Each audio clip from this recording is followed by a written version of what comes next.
In this video, we are going to study ARIMA models identification with Correlograms in Python using Jupyter Notebook. As you can see at the bottom of the screen, this is an educational video only and no professional advice is included within it. Okay, so let's go into the web browser where the Jupyter Notebook is located. So the first step within the video regarding this Jupyter Notebook is that we need to insert a new cell below, and we do so by clicking on the Insert Cell Below button. And the first step regarding the code is that we need to import the corresponding packages, therefore we comment this as step 1, which is packages. And we are going to import pandas as PD, we're importing pandas for data frames.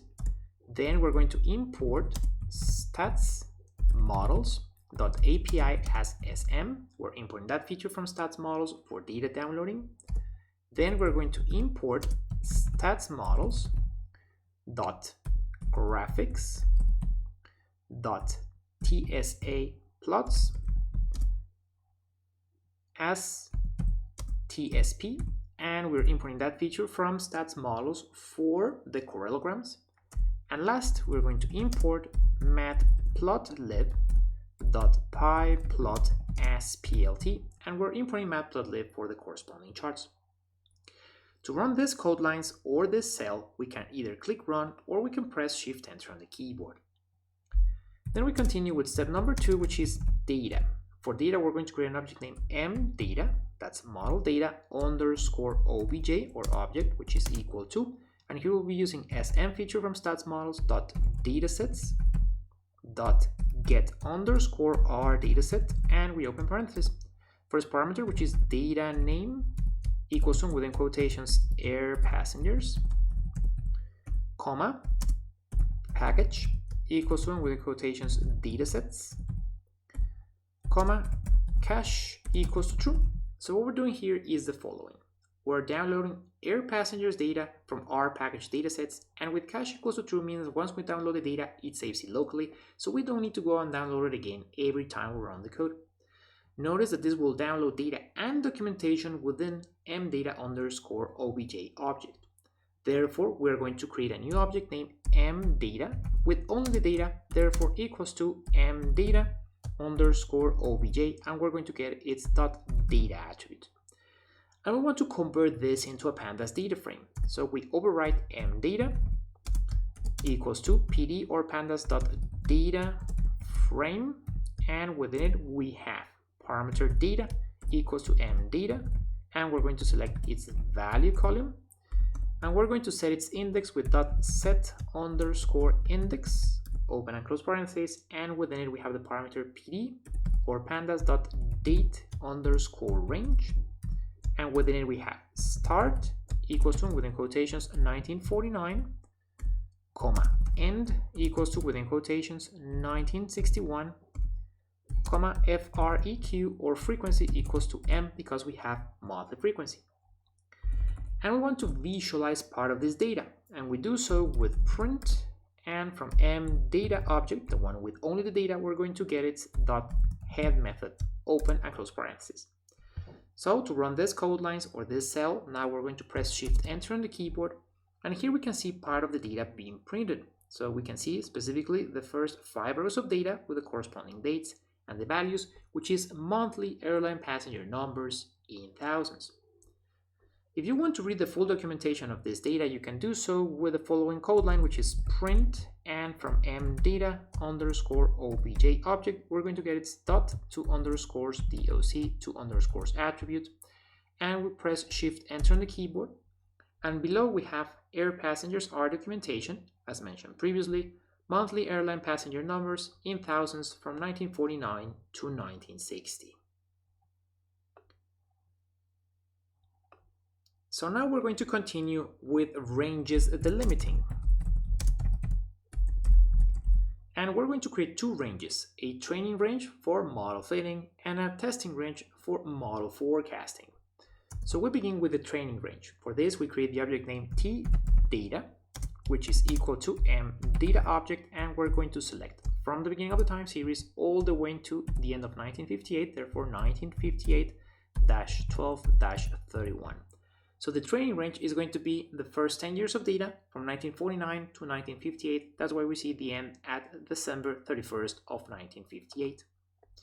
And then we have the testing range, which is going to be f data object, and in this case going to be equal to m data object, but in this case we're going to select from the beginning of 1959, so 1959-01-01 all the way to the end of the time series.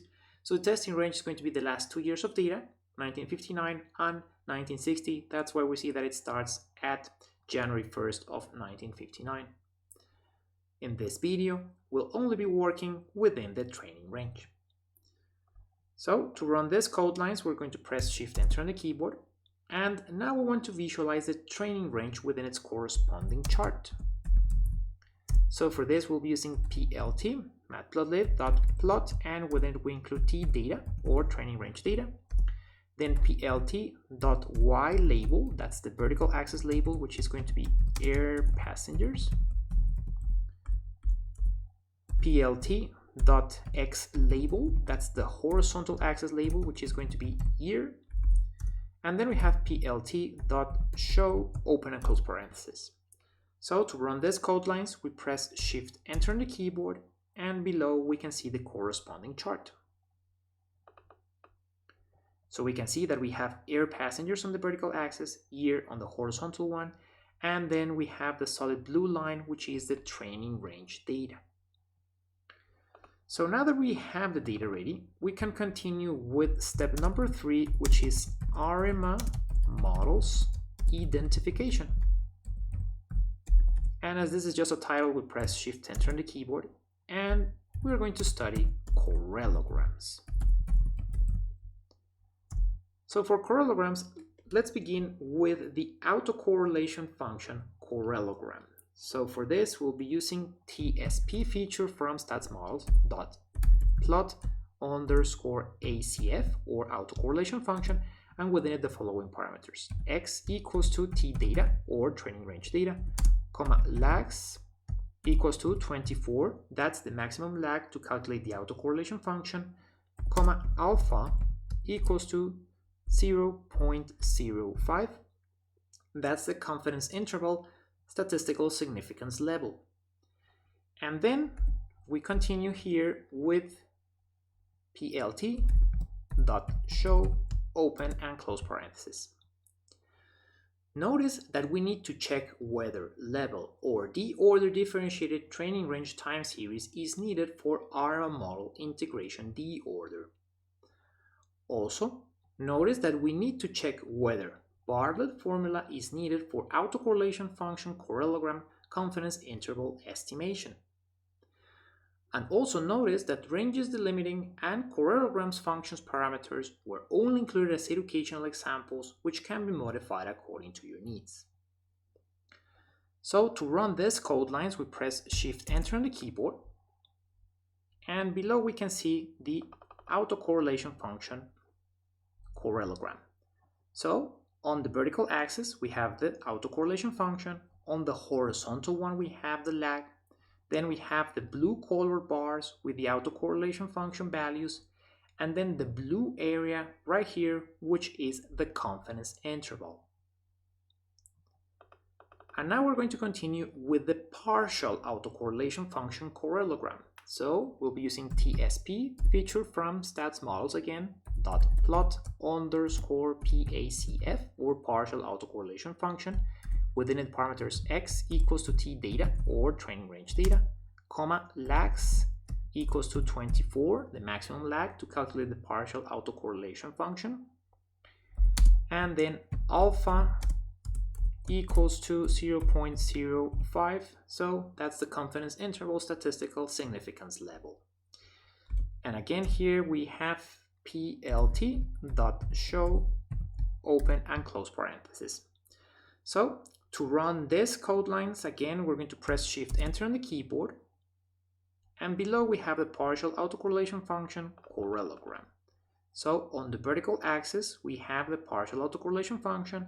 On the horizontal one, we have the lag, the blue colored bars with the partial autocorrelation function values, and the blue area, which is the confidence interval.